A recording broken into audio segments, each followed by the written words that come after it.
Hi everybody, welcome back to my channel. It's an Amber thing. I am Amber. I forgot to say that on my video yesterday. Sorry, Dr. Richmond. I really am sorry. I try and never forget to say that, especially for you, but I didn't do a very good job of that yesterday. So, how are you all doing today? Very, very good, I hope.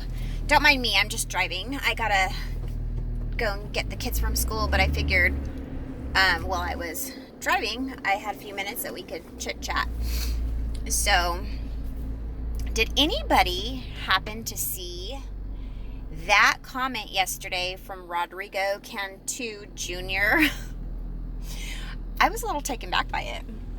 He was like, "You need to awaken because God's going to kill you." And I was like, oh shit. What? But, you know, him saying that, you know, it's whatever. It doesn't mean anything to me, really. Except for it did take me on a little trip down memory lane. And I just kind of wanted to share. Like, there's really no point in this, except for that I just really wanted to just share this and see if anybody else out there kind of, you know, feels this way. But it made me think about, as I was growing up, school-aged child, I was told by my mom that I needed to not make any friends at school because all of those people were going to be destroyed in Armageddon. And so it'd be pointless to have any friends in the world. And I just remember how damaging this was to me as a young girl, as a child. And I wondered, you know, how many of you out there did your parents tell you that to be kind to the people at school, but that you are no part of this world and that they are going to all be destroyed in Armageddon? And when you're thinking about it, like destruction, we are shown as Jehovah's Witnesses, and I say that in a past tense kind of way, even though it didn't sound that way. We are shown as Jehovah's Witnesses very graphic material, very graphic pictures when it comes to Armageddon and destruction. And keep in mind that you never have a separate learning agenda as, you know, one of Jehovah's Witnesses. You are all in the same auditorium, the same time, looking at the same materials from the time from infancy to an adult. So what I'm trying to say and why I'm saying that is because nothing is censored for a child's mind. It is all exactly the same as what an adult would see. So if you could only just imagine how horrific the pictures in your mind could possibly be when your mother is telling you as you enter kindergarten that all of your friends are going to be destroyed in Armageddon.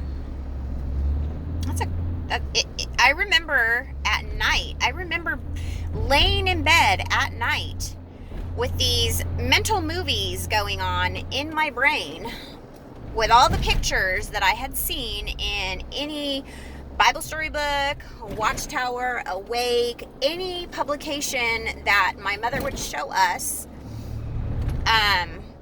where people were being destroyed.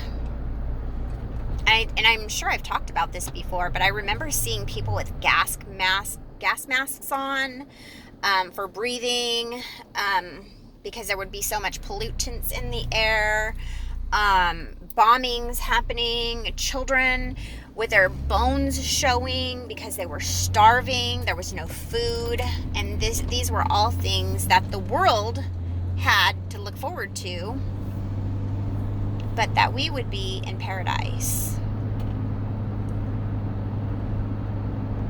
psychologically damaging is that? To me, I feel like it's abuse. It's abuse. Like, I would never show pictures like that to my children and then tell them that their schoolmates were going to die that way. Or I'd never leave a comment on somebody's YouTube channel or anywhere. It wouldn't even come to my mind to say that God is going to kill you. Wow. And then I wonder sometimes, like, why do I have such a negative thought process? Why am I so hard on myself? Why all of these things when this is the cult that I was brought up in? I shouldn't be questioning that at all. I should know exactly where it's all coming from. But as a human being, I still am getting rid of some of that old programming. And I still go through a lot of stuff on a regular basis where I'm fighting that programming. And I see comments where people are, come back to Jehovah so that you won't be destroyed. And I remember thinking to myself when I was a child, like, if I just preach hard enough, if I just say the right thing, I can save their lives. And then you grow up wondering why you feel like a failure. But it's because you were taught as a child, or whatever age you were when you were involved, that it was solely laid upon your heart to save people's lives.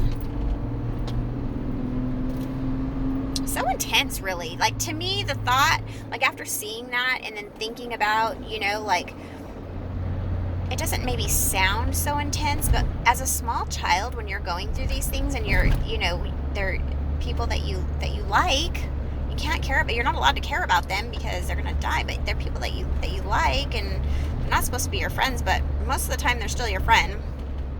And I mean, it's just such a terrible thing. Do any of you remember going through that? I mean, like, especially born into the cult. Man, it's hardcore. Anyways, that's all I have for today. Well, for now anyways. Maybe I'll pop on again later. Who knows? Have a wonderful day. I'll talk to y'all soon. Bye-bye.